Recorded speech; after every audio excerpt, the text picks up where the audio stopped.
Hello everyone. SSC ने एक नया नोटिस निकाला है जिसमें कि कैंडिडेट को एक एडवाइजरी दिया गया है। आ- आप सबने देखा होगा कि कुछ दिनों पहले जो इस पे बहुत ज्यादा बवाल हुआ था, जो नोटिस निकाला गया था टीचर्स वगैरह के लिए, कंटेंट क्रिएटर के लिए, सोशल मीडिया वालों के लिए कि क्या करना है नहीं किया करना है। ठीक है, उसमें बहुत सारे लोगों ने, बहुत सारे टीचर्स ने वीडियो बनाया था और उनकी फील्डिंग सेट कर दी थी एसएससी ने। अब एसएससी आप कैंडिडेट पे आई है कि भाई अब कैंडिडेट को क्या क्या करना है, वो एसएससी इसमें बता रही है नोटिस निकाल के। ठीक है, आप नोटिस का आप सब्जेक्ट ही देखोगे, सबसे पहले वार्निंग एंड एडवाइजरी, मतलब एक कैरेट एंड स्टिक पॉलिसी वाली चीज है कि वार्निंग भी दे रही है कि क्या नहीं करना है और एडवाइजरी भी दे रही है कि क्या क्या कैसे करना है। ठीक है, स्टाफ सिलेक्शन कमीशन यहाँ पे बता रही है कि जीरो टॉलरेंस है इनका माल प्रैक्टिस के खिलाफ। ठीक है, और नया एक जो पीई एक्ट यानी कि public examination prevention of unfair means act आया है, उसका हवाला देते हुए बता रही कि क्या क्या नहीं करना है। ठीक है, जो सर्टेन मोड बताए गए हैं कि क्या क्या माल प्रैक्टिसेस और उसका डिटेक्शन मेजर लिया जा रहा है। जैसे कि रिमोट कंट्रोल के लिए बता रहे हैं कि ये डिटेक्ट करेंगे, टेक्नोलॉजिकल सॉल्यूशंस लगाया है इन्होंने।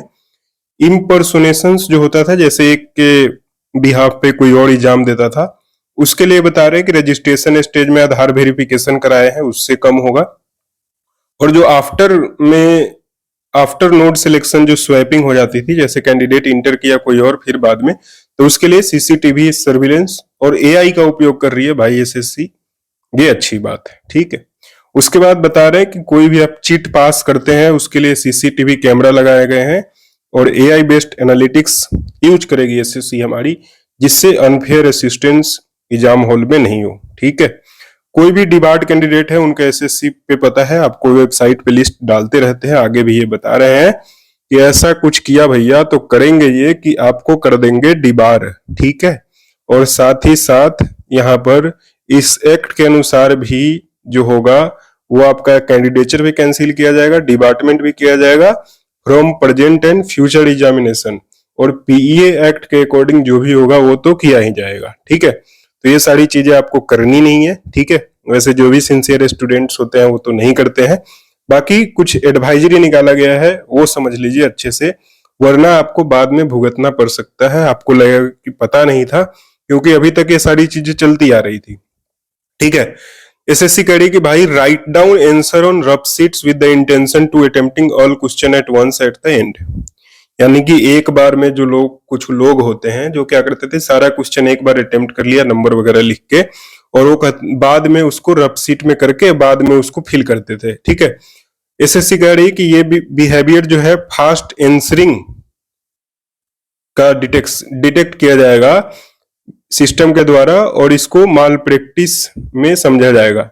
यानी कि कहने का मतलब है कि कोई लोग होते हैं ना जो 100 क्वेश्चन जैसे है, ठीक है, और ये सोचते हैं कि एक बार में ही सारे को टिक करेंगे, तो आप फास्ट करोगे ना, जैसे एक नंबर पर आंसर आपको पता है, आंसर डाला, सेकंड का डाला, थर्ड का डाला, यानी कि एक बार में आपने सारा आंसर कर लिया और फिर आप फिल कर रहे हो, तो आप 2 से 3 मिनट में 100 क्वेश्चन उसमें क्या करेगा, अटेम्प्ट कर दोगे।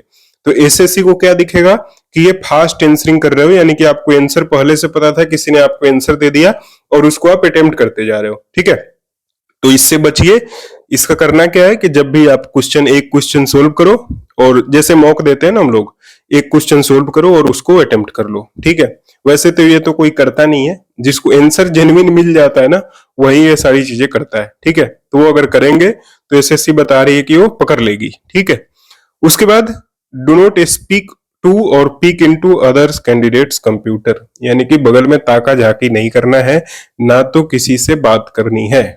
ठीक है, अब इसमें ये ड्यूरिंग द एग्जामिनेशन, ये समझिए ड्यूरिंग द एग्जामिनेशन की बात है, यानी कि थोड़ा जो एग्जाम स्टार्ट होने से पहले लोग तो करते हैं बात, लेकिन आप कोशिश करिएगा कि जैसे ही एग्जाम जब शुरू हो जाता है ना, जब आपके कंप्यूटर में एक बार आप लॉगिन करके जब अनाउंस किया जाता है कि सारे आप लॉगिन कर सकते हैं, उसके बाद से और जब तक एंड ना हो तब तक अगल बगल झांकना मत और किसी से बात मत करना। ठीक है, वरना क्या होगा कि आप नॉर्मल भी बात करोगे तो एसएससी को लगेगा कि भाई ये क्वेश्चन ही डिस्कस कर रहे हैं। ठीक है, उसके बाद आधार बायोमेट्रिक्स को लॉक नहीं करना है।